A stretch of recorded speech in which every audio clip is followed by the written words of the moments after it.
To adjust app notifications on Motorola Edge 50 Neo, first we'll need to open our settings, then navigate to the apps, and right here select the whichever app you want to adjust the notifications for.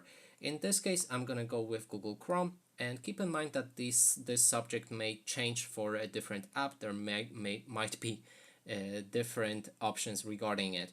So here select notifications for that app, and then first of all you can enable or disable notifications for that specific app.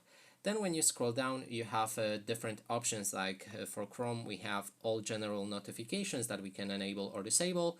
When it's enabled, we can adjust the browser notifications, active downloads, incognito, playing media, and allow notifications dots as well. And that would be all of the settings that you can change for this Chrome specific app.